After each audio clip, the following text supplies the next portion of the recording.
Halo guys, gimana kabarnya? Semoga kalian dalam keadaan sehat walafiat. Kali ini Bang Joni akan membawakan sebuah alur cerita film yang berjudul Real Steel yang dirilis pada tahun 2011. Film ini disutradai oleh Shawn Levy, dibintangi oleh Hugh Jackman, dan nama-nama besar lainnya. Tak usah berlama-lama lagi, posisikan beban terbaik langsung saja. Ini dia. Bertepatan di Michigan, negara bagian tengah Amerika Serikat. Di sini saya akan memperkenalkan tokoh utama yang bernama Charlie. Saya jelaskan terlebih dahulu, Charlie adalah mantan petinju profesional di masanya yang hancur akibat perkembangan zaman dan digantikan oleh robot yang disebut robot boxing.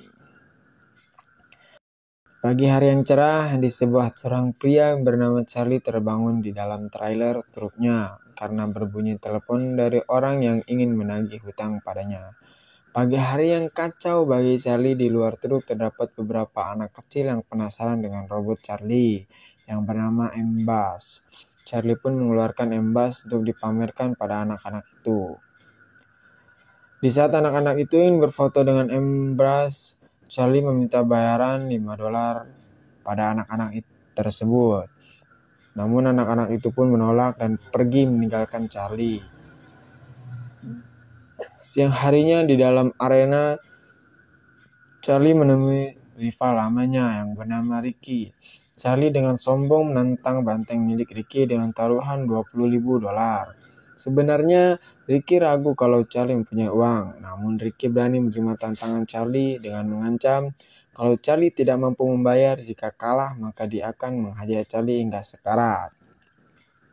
Charlie pun memamerkan gerakan-gerakan tinju. Sebelum bertarung beberapa saat kemudian, banteng milik Ricky pun dikeluarkan.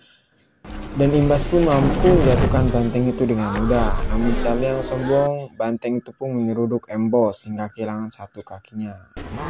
Tanpa henti, banteng itu pun terus menghajar Embos hingga rusak parah dan remuk. Ricky pun memperingatkan Charlie untuk tidak kabur. Beberapa saat kemudian, setelah selesai memasukkan Embos ke dalam truknya, Charlie ditemui oleh dua orang tidak dikenal memberi kabar bahwa mantan istrinya telah tiada. Mereka memberi kabar bahwa Charlie untuk menghadiri sidang hak asuh anak yang dia tinggalkan sejak lahir. Bergegas pergi, Ricky yang kemudian kesal karena telah ditipu oleh Charlie. Keesokan harinya di dalam pengadilan, hakim penggelar sidang hak asuh anak Charlie yang bernama Max. Di dalam ruangan sudah ada adik mantan istri Charlie yang bernama Debra dan suaminya Marvin. Debra memiliki keinginan untuk mengadopsi Max karena suaminya merupakan pengusaha sukses dan mapan. Charlie yang menyadari bahwa Marvin merupakan pengusaha kaya, kemudian mengajaknya berdiskusi di luar ruangan. Charlie yang mengetahui Debra sangat ingin mengadopsi Max. Charlie memberi penawaran kepada Marvin jika mereka ingin mengadopsinya.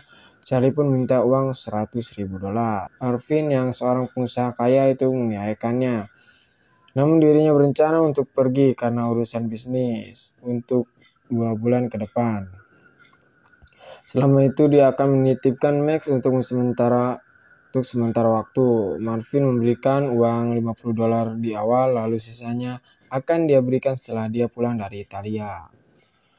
Charlie kemudian setuju dan menyuruh Marvin untuk merahasiakan kesepakatan ini. Di dalam ruangan sidang, Charlie pun menandatangani surat peralihan hak asuh anaknya.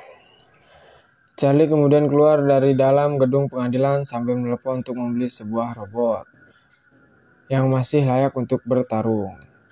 Hari ini juga karena sebentar lagi dia akan mendapatkan uang $50, Charlie kemudian bergegas pergi menuju sasana tinju.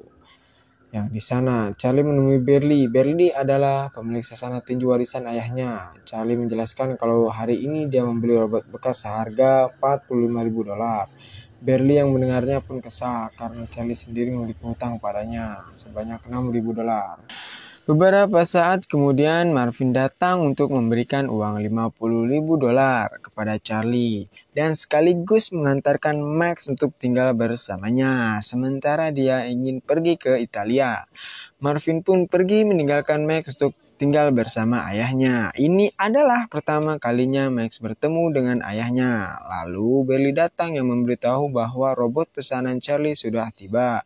Charlie kemudian mengeluarkan uang yang barusan dia terima dari Marvin untuk membayar robot itu. Max kesal karena dia tahu kalau Charlie meminta uang dari Marvin agar bisa mengadopsinya. Charlie mencoba memberi penjelasan tentang keadaannya saat ini. Lagi pula uang itu langsung habis untuk dibelikan robot. Mereka pun masuk ke dalam sana memeriksa robot yang baru mereka beli. Max ternyata mengenali robot itu yang bernama Noisy Boy. Charlie memeriksa pengendali suara Noisy Boy, namun tampaknya tidak berfungsi. Max kemudian mencoba menggunakan alat pengendali suara itu menggunakan bahasa Jepang dan berhasil. Ternyata perintah suara Noisy Boy masih menggunakan bahasa Jepang. Belly kemudian mengubahnya menjadi bahasa Inggris agar mudah diartikan. Charlie segera menaruh Noisy Boy ke dalam truk untuk mencari uang.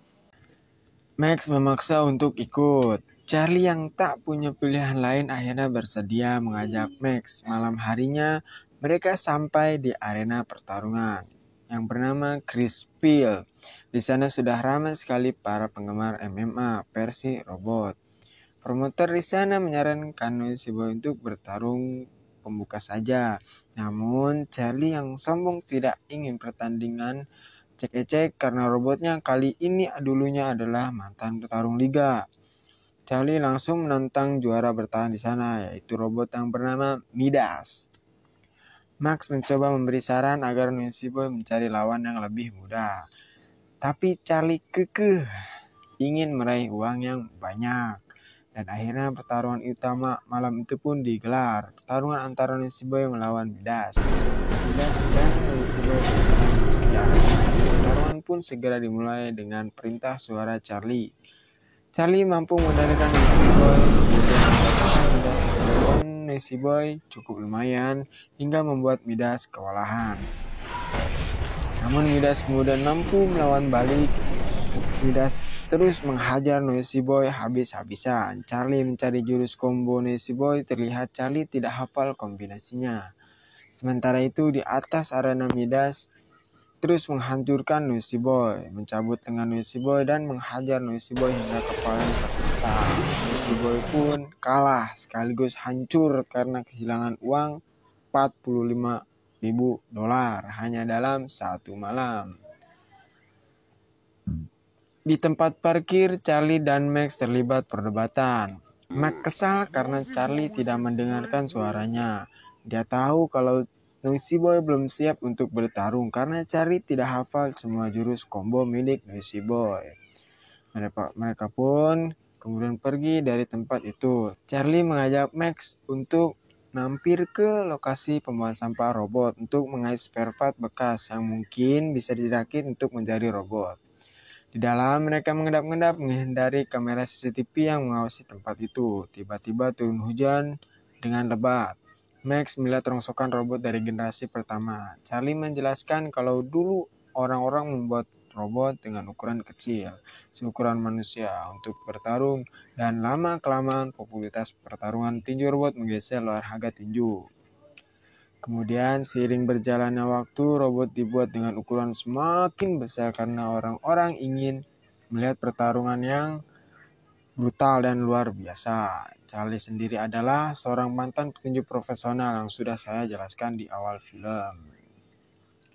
Karena hujan yang lebat, Max yang berdiri di tepian jurang tiba-tiba terperosok ke dalam jurang yang dalam. Beruntung tubuhnya tersangkut sesuatu, itu adalah lengan robot. Charlie bergegas menyusuri anak dan menyelamatkannya. Max yang berhasil diselamatkan meminta kepada Charlie untuk membawa robot yang baru saja menyelamatkan nyawanya. Namun Charlie menolak karena itu hanyalah rongsokan. Charlie menyuruh Max untuk membawa sendiri. Charlie pun pergi meninggalkan Max.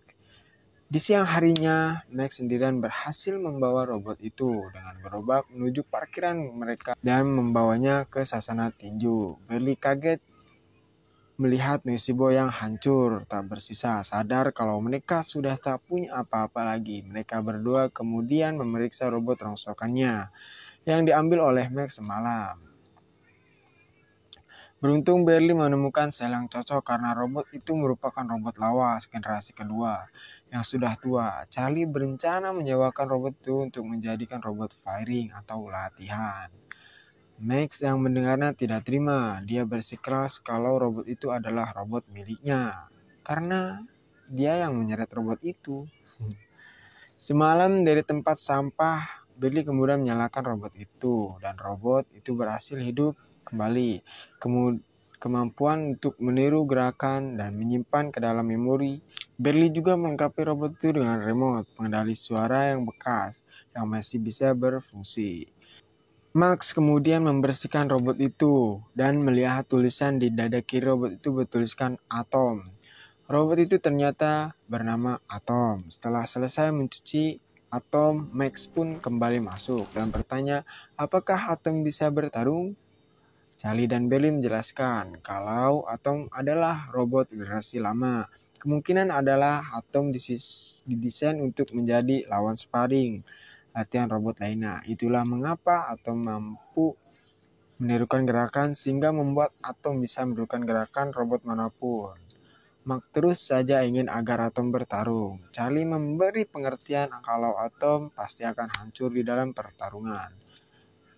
Max yang kekeh, sarwalah namanya bapak jeung anak, atuh teu beda jauh watakna. Pagi harinya Max bertanya kepada Berli tentang masa lalu ayahnya sebagai petinju profesional. Berli yang mengenalnya sudah lama menunjukkan sebuah arti pertarungan ayahnya dengan seorang juara dunia. Charlie mampu membuat sang juara dunia itu kewalahan. Charlie bertarung dengan luar biasa seperti berdansa dengan lawannya. Berli mengatakan kalau itu adalah masa-masa yang sangat luar biasa bagi Charlie. Dan Charlie kemudian datang dan berkata kalau itu adalah masa lalunya. Dan dia tidak ingin membahasnya lagi. Charlie kemudian menyuruh Max untuk bersiap-siap. Charlie akan pergi menuju Atlanta untuk mencari uang atau partner untuk membeli robot baru. Malam pun tiba, Charlie dan Max pun pergi. Singkat cerita, sampailah mereka di Atlanta di stadion pertarungan robot dunia. Charlie dan Max kemudian berjalan masuki stadion. Dari luar, Max terpukau melihat rekaman pertandingan robot terkuat saat ini, yaitu Zeus. Bukan Zeus dewa slot ya bos. Tuhan dalam mama. Di dalam, Charlie menyuruh Max untuk tetap di tempat karena dia akan menemui temannya yang ada di sana. Beberapa saat kemudian, rombongan tim sang robot juara Zeus berjalan di depan Max. Para reporter pun berlarian berebut mendekati untuk mewawancarai sang pemilik robot yang bernama Farah Lemkova. Di sini Farah menjelaskan kalau kesuksesan Zeus hasil bantuan sang perancang robot terbaik dunia saat ini, Tak Masido. Tak Masido itu menjelaskan kalau Zeus memiliki sistem operasi terbaik untuk saat ini dan apapun yang serius melawan dan bisa dipastikan akan hancur. Max yang melihat wawancara itu semakin terpukau. Di dalam Charlie menemui temannya yang berhutang beberapa ratus dolar saja, namun teman yang tahu kebiasaan buruk Charlie itu enggan untuk meminjamkan uangnya. Charlie kemudian bergegas menjemput Max. Max sangat antusias setelah melihat pertarungan Zeus. Max sangat menyukai dan dia ingin memulai dengan pertarungan tinju robot. Max sangat ingin melihat atau bertarung. Charlie yang capek mendengarnya kemudian memiliki ide untuk membawa Atom bertarung di pinggiran kota agar Max bisa diam. Pagi pun tiba. Di parkiran stadion, Charlie terbangun di luar. Ternyata Max sedang memprogram Atom untuk gerakan-gerakan combo yang kemudian disimpan di dalam memori milik Atom. Max tidak sabar untuk membawa Atom bertarung. Siang harinya, Charlie mengajak Max ke sesuatu tempat yang bernama Zoo. Di sana terdapat arena robot ilegal. Max menantang robot pemilik tempat itu yang bernama Kingpin. Kingpin memberi penawaran jika robot milik Max bisa bertahan selama 1 ronde, dia akan membayar $1.000. Jika kalah, robot milik Max akan jadi miliknya. Max pun kemudian setuju. Pertarungan robot pun segera dimulai. Max membawa Atom ke dalam arena pemimpin, mempersiapkan robotnya yang bernama Metro. Pertarungan pun dimulai. Metro mampu menghajar Atom habis-habisan. Charlie mencoba memberi arahan kepada Max yang menggerakkan Atom. Max terlihat kesulitan. Charlie kemudian sadar sebentar lagi satu ronde akan berakhir, dan jika atau mampu bertahan mereka akan mendapatkan $1.000. Charlie menyuruh Max untuk terus bertahan karena sebentar lagi satu ronde terakhir. Namun Atom sempat tumbang dan masih mampu untuk bangkit lagi. Ronde pun berakhir. Kingpin segera turun dan menawarkan satu pertandingan lagi dengan menggandakan hasil taruhan tadi. Max langsung saja mengiyakan. Charlie mencoba menasihati Max karena bisa saja dia kalah. Namun Max memiliki percaya diri tinggi untuk bisa menang. Pertandingan kedua pun digelar. Kali ini Max sudah bisa membaca pergerakan Metro dan menghajar dengan satu pukulan. Pukulan itu membuat Metro mengalami pelanggaran sistem dan tumbang. Charlie dan Max mendapatkan uang yang dijanjikan dan kemudian pergi.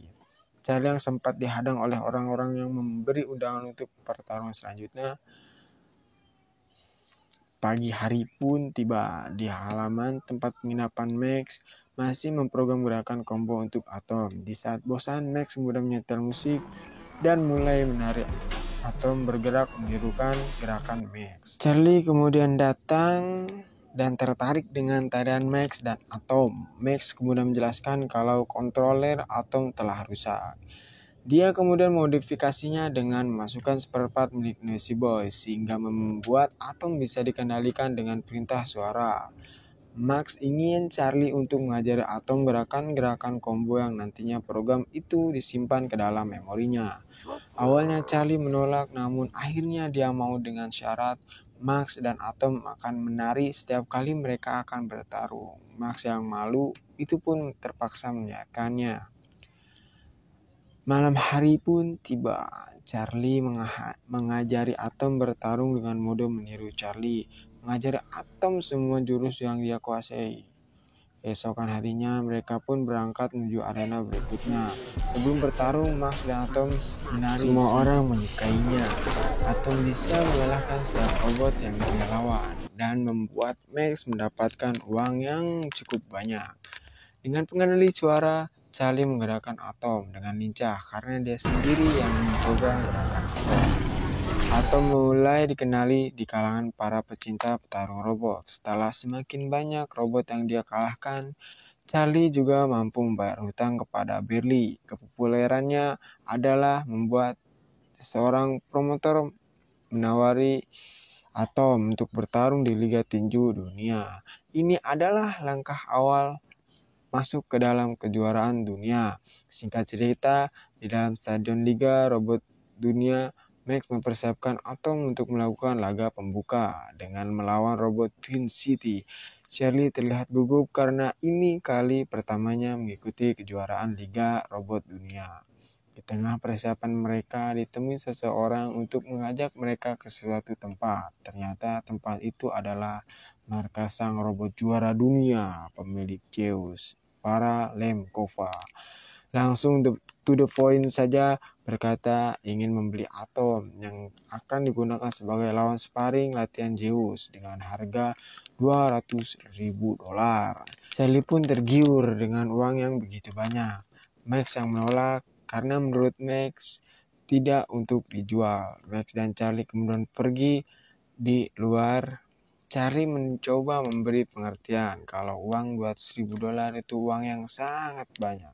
Tapi Max tetap bersikeras tidak ingin menjual Atom karena dia tahu berbeda dengan robot lainnya.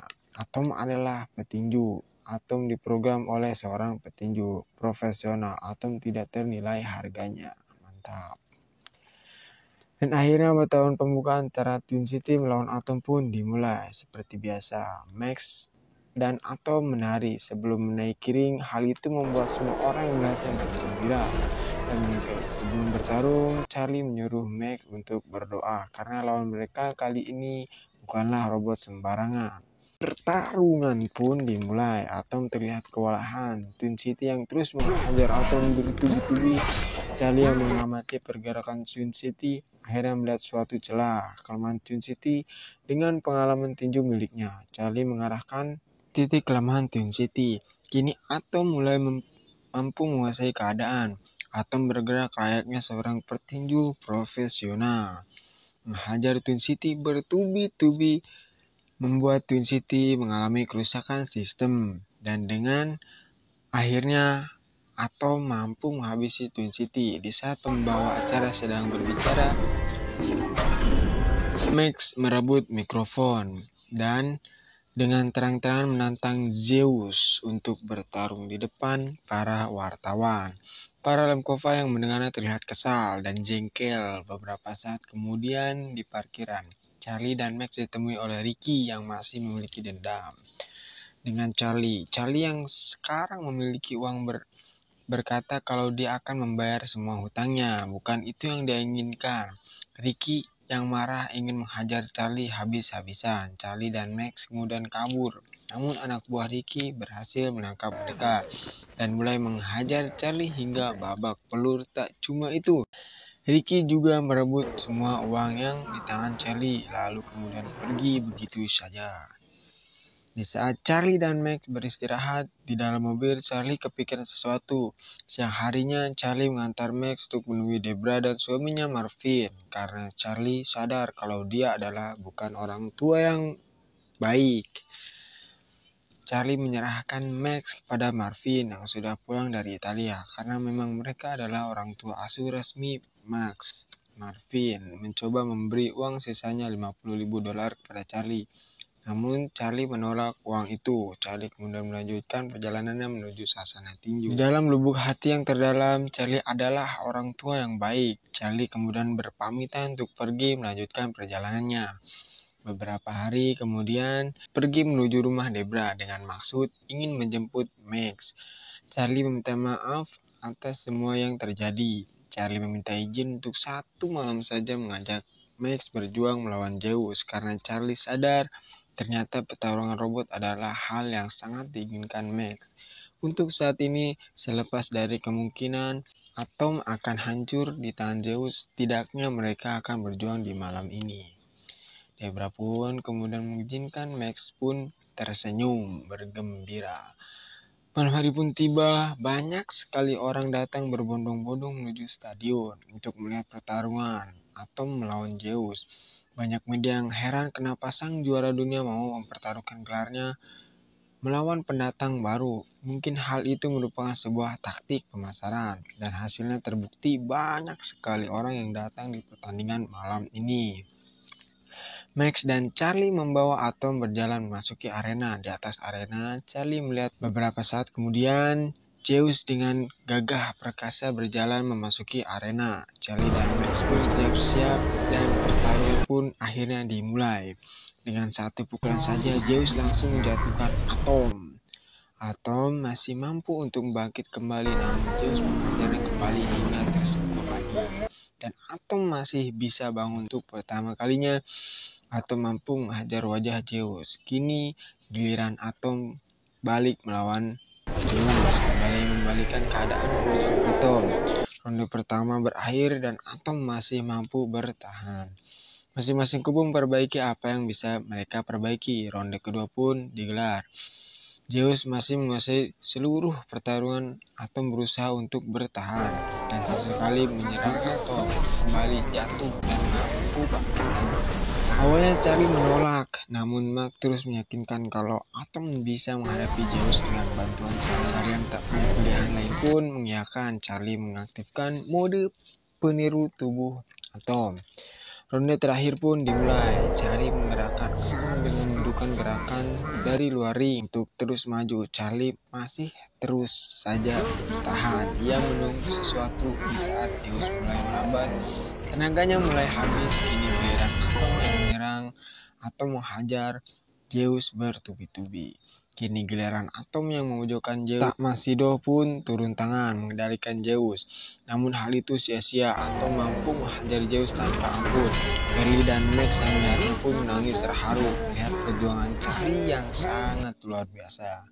Untuk pertama kalinya dalam sejarah, Zeus tumbang, namun Zeus masih bisa bangkit lagi.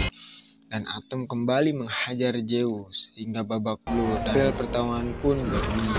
Zeus diselamatkan oleh bel. Semua orang bersorak pertandingan yang sangat luar biasa.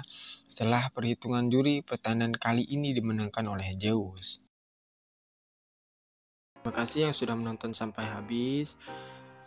Kesimpulan yang bisa diambil dari film ini adalah bahwa perasaan seorang ayah dan anak laki-lakinya memang tak harus diungkapkan dengan kata-kata.